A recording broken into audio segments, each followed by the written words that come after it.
पंचतंत्र की कहानी। गजराज और मूषकराज। बहुत पुरानी बात है। एक बहुत बड़ी नदी के किनारे खंडहर हो चुके शहर में चूहों का कुनवा रहता था। उस कुनवे का राजा मूषकराज नामक चूहा था।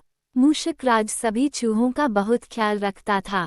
चूहे इस स्थान पर बड़े मजे से रह रहे थे और खंडहर शहर के घरों में जो भी मिलता उसे खाकर अपना समय गुजार रहे थे। एक बार चारों तरफ बहुत अकाल पड़ा, पर आसपास के क्षेत्र में पानी के सभी स्रोत सूख गए।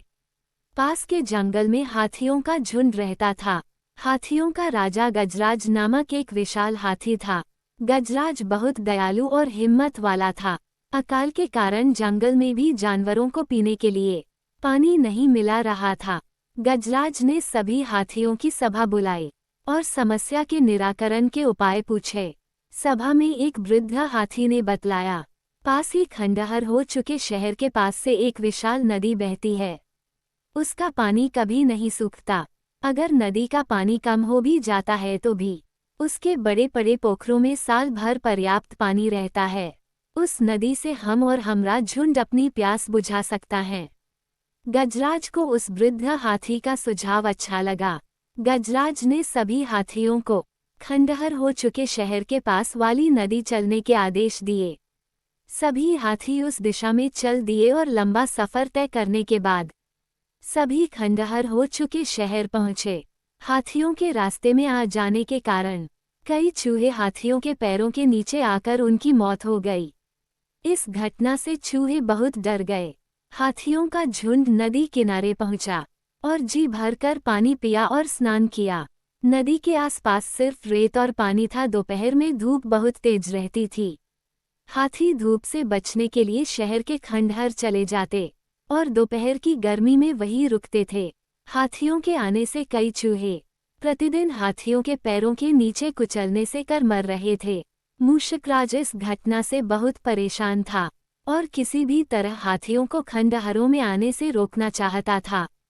किसी ने मूषकराज को बतलाया, आप हाथियों के राजा गजराज से मिलिए, वो बहुत दयालु है, आपकी बात अवश्य सुनेगा। मूषकराज ने गजराज से मिलने का निश्चय किया, परंतु वह छोटा सा था और गजराज विशालकाय। मूषकराज एक पेड़ की ऊंची शाखा पर बैठ गया और गजराज के आने का इंतजार करने लगा। जैसे ही गजराज उस पेड़ के पास से गुजरा, मूषकराज ने आवाज लगाई, गजराज, हमारी समस्या का निराकरण करिए। गजराज ने आसपास देखा, कोई दिखलाई नहीं दिया। तभी उनकी नज़र पेड़ की शाखा पर छोटे से मूषकराज पर पड़ी। मूषकराज ने कहा, हे गजराज, मैं यहाँ के चूहों का राजा मूषकराज हूँ। आपके और आपके साथियों के पैरों के नीचे आ जाने से हमारे कई साथी अपनी जान गंवा चुके हैं। अगर आप लोग यहाँ रहे तो हमारा अस्तित्व ही खत्म हो जाएगा।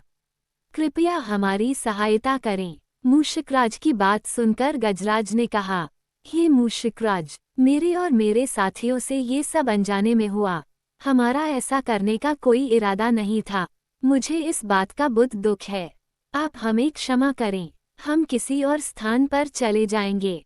गजराज की बात सुनकर मूषकराज बहुत खुश हुआ और बोला, हे गजराज, जब भी आपको हमारी किसी भी सहायता की आवश्यकता हो तो हमें अवश्य याद करिए। हाथी और उनका झुंड नदी के पास ही दूसरे स्थान पर रहने लगा। सूखा खत्म होने पर गजराज और उनका झुंड वापस जंगल चला गया। एक बार जंगल में कुछ शिकारी आए और उन्होंने जंगल में जाल फैला दिया। एक दिन गजराज उस जाल में फंस गया और बहुत प्रयत्न करने पर भी जाल नहीं तोड़ सका। गजराज की यह हालत दूसरे जानवरों से नहीं देखी जा रही थी। तभी गजराज को अपने मित्र मूषकराज की याद आई और उन्होंने अपने एक मित्र को खंडहर वाले शहर भेजा और मूषकराज को लाने के लिए कहा। गजराज का मित्र तेजी से शहर की तरफ गया और मूषकराज से सारी बात बतलाई। मूषकराज बहुत छोटा था, अगर जंगल जाता तो कई दिन लग जाते। मूषकराज गजराज के मित्र की पीठ पर बैठ गया और दोनों तेजी से जंगल की तरफ चल दिए। जंगल पहुंचकर मूषकराज ने अपने मित्र गजराज के जाल को काट दिया और मूषकराज की सहायता से गजराज जाल से मुक्त हो गए।